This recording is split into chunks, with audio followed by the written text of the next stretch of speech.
Hi! In front of me is Oppo Pad Air, and today I would like to show you how you can resize font on this Oppo. First of all, go into Devices Settings and scroll down just a bit to access Display and Brightness. Following that, scroll down and tap on Font.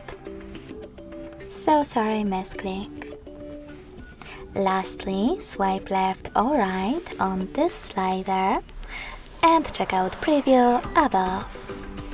When you finished, save your changes by choosing Apply. So when I do that, as you can see, size of my font has changed. Thanks so much for watching. If you enjoyed this video, smash that like button, comment and subscribe. Bye!